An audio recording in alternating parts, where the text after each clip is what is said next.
In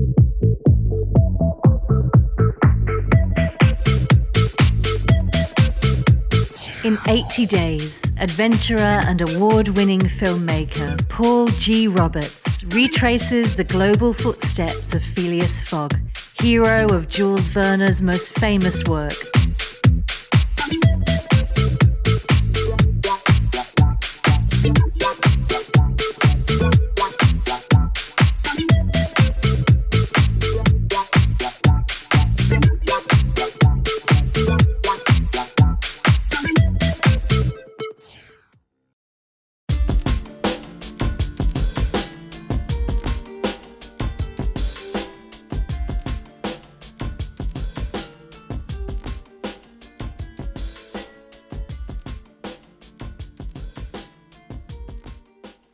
So today I'm headed out of magical Venice, heading to equally magical Siena in Tuscany for a short stay. And then after that I'm going to travel to Rome and finally Napoli. And from Napoli I'm going to be picking up the journey of Phileas Fogg again on his tales as he makes his way from Europe to Egypt, then around the continent to India. Now, Italy has a fantastic high-speed rail network. It's a really stunning one. And going to Siena, I would say, just forget about driving completely because there's terrible parking there and flying and driving just is a drag. Trains are the bomb in Italy and it's a joy to actually travel that way. Now, you can expect the journey from Venice to Siena by train to take around 4 hours and 30 minutes, and you get to look out the windows at the amazing, beautiful Italian countryside as you go through the regions of Emilia-Romagna through to Tuscany, where Siena is. If you wanted to get there as quickly as possible, it can actually take even less, 3 hours 55 minutes if you can choose some of the faster services. And you'll find tons of trains leaving every day. I think there's 23 per day running on this route. And the route's only 154 miles. Now, there are no direct trains from Venice to Siena. Siena is a tiny little town which isn't part of the super highways of trains in Italy. So first leg, you've got to take the high-speed train from Venice to Florence's Firenze SM Novella station. And from there, you can easily switch to take either the Venice proper train or the Venice mainland train. And you can choose to book all this stuff really easily online. I think there's a site that I used called Omni, something like that.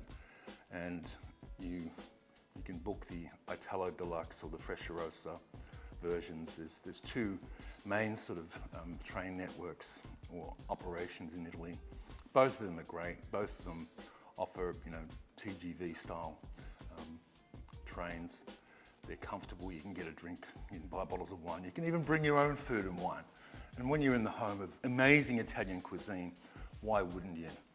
Make a picnic on the train, and those 3 hours will be a joy, a delight. You can vlog, you can blog, you can read a book, or as I just love to do, sit with a glass of wine and a sandwich and look out the window. You can't beat it.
You may recognize this location from a setting in Daniel Craig's last James Bond movie, No Time to Die. It was only featured for a glimpse, but it's still a remarkable location and one that's been immortalized in many books, legends, and movies. Siena is a bit of a marvel, or one of the best medieval examples of a totally intact town in all of Tuscany. It has lively piazzas like the one behind me, soaring Gothic cathedrals, amazing weaves of cobblestoned arches and intricate detail which has literally been untouched since the 1500s. It's a UNESCO Heritage Site, which means that no one can touch it, and you can't see the mark of progress anywhere. Twice a year in July and August, the place behind me becomes the setting for the remarkable Palio, which is a competitive festival and horse race which pits 16 of the local districts together in a final heat of 10. And they race around the piazza to win the prize. It also goes back centuries and centuries, and it's a remarkable cultural event that one day I hope to get back to.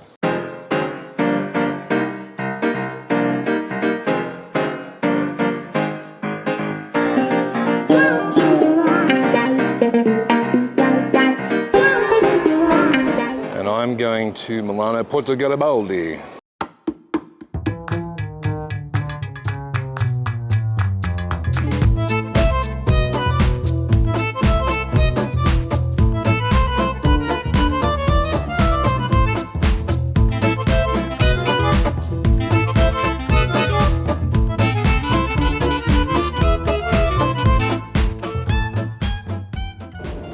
It's 8:20.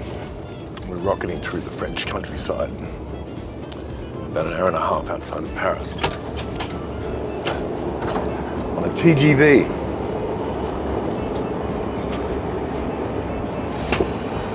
It's not brand new, but it still does the job.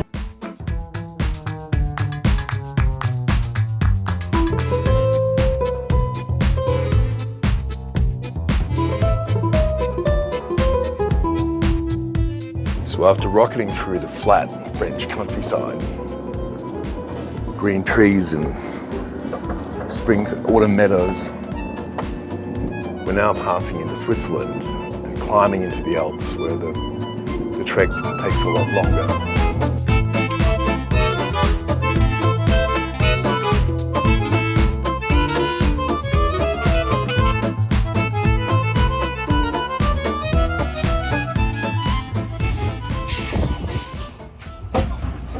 Leaving Milan, going to Firenze.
Now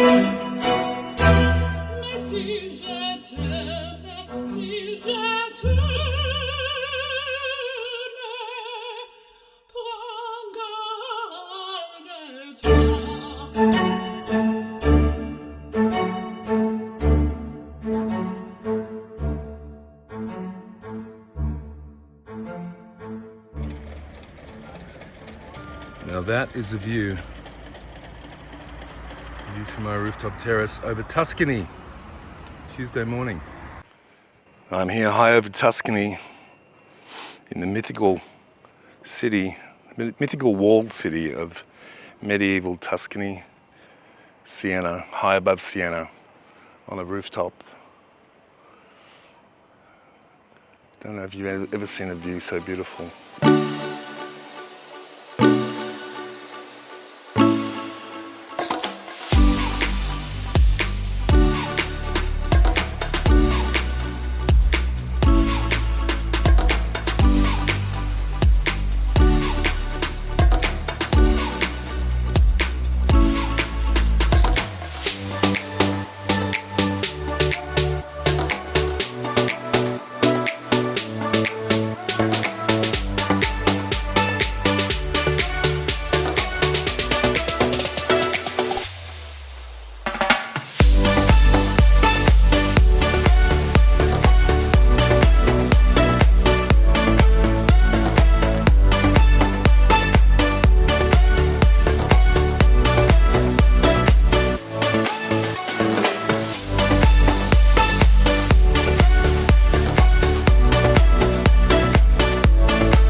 I'm here at a farmhouse called Spedoloni in the Tuscan hills.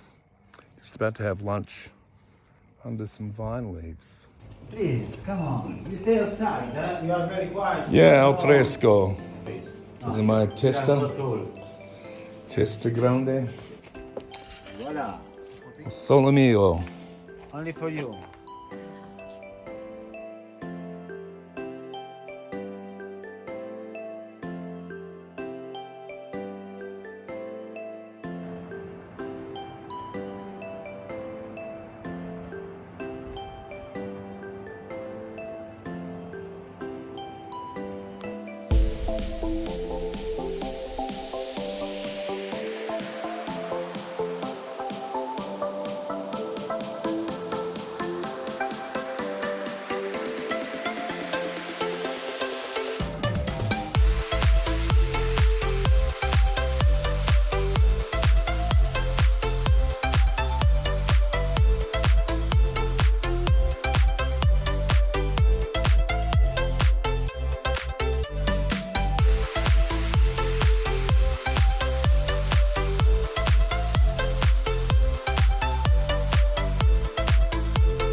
And here I am in the Piazza,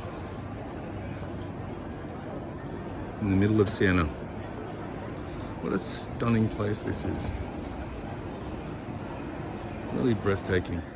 It's early morning here in Siena, and I'm at the magnificent Piazza di Campo, which is the main square in the heart of Siena. Siena's an architectural marvel that actually dates back, hundreds and hundreds of years, and it's been kept in pristine condition. It's like progress hasn't touched it, hasn't seen this place. And I guess it's what makes it so remarkable. It's one of the most authentic and intact medieval cities in all of Tuscany, possibly all of Italy. And unlike Venice and Rome, which is full of hordes and hordes of crowds, there's still a calm here, which makes it even more special. Now, Siena is not big. It's not like Rome or Venice, which takes weeks and weeks to sort of navigate and get around. You can pretty much walk around the whole place in just 2 hours. And even for a day, it's well worth coming and looking at how life used to be in the medieval times. It's really stunning. Legend says that Siena was founded by Senio and Ascanio, sons of Remus, of the famous duo Romulus and Remus, who founded Rome. Statues of the wolf feeding the twins are spotted throughout Siena, but without historical foundation. Instead, the Romans established a military outpost in 30 AD called Siena, and from there it developed into a busy little trading post in the following years. The Lombards arrived in 6th century AD, and the Franks also had an input into the governing of the city. Great works were carried out, the most important being the Via Francigena, the road which linked Rome to France, used by pilgrims and travellers alike. This greatly increased Siena's importance. During this time, the church was actively involved in governing the city, especially between the 9th and 11th centuries, after which the Sienese people claimed their right to govern and administer their own city. Economic and military power grew enormously, and inevitably friction grew between Siena and Florence, as both cities tried to enlarge their territories.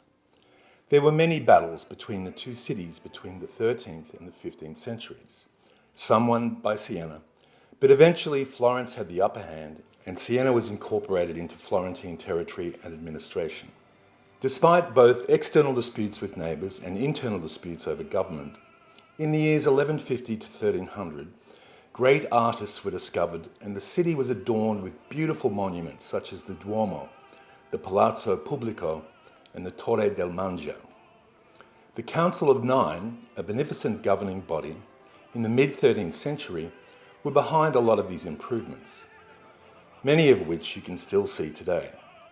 However, a devastating plague hit Siena in 1348, and while the citizens were planning the extensions of the Duomo, the plague killed 3/5 of the population, and after which the city was slow to recover. With a diverse group of rulers from the 14th to the 19th centuries, including Emperor Charles V and Cosimo de' Medici, Siena grew in economic power with the famous Monte dei Paschi di Siena, giving employment and security to the citizens throughout the ages. When Italy formed its republic, Siena became a part of the region of Tuscany and prospers today from a combination of finance and tourism thanks to its beautiful artistic heritage. An area fabled by lovers, artists, poets, dreamers. I've been fortunate enough to see some really spectacularly beautiful places in the world.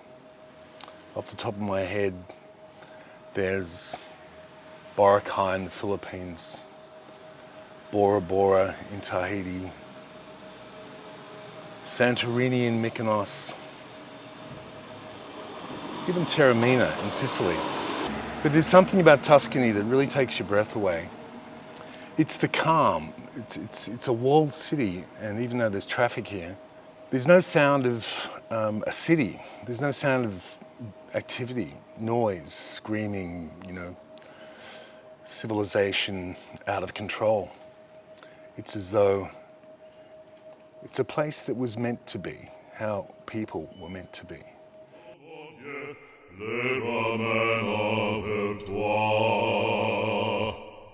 Mon Dieu, les ramène au séjour vers toi, au séjour vers toi, les ramène au séjour séjour vers toi, au séjour vers toi, les ramène.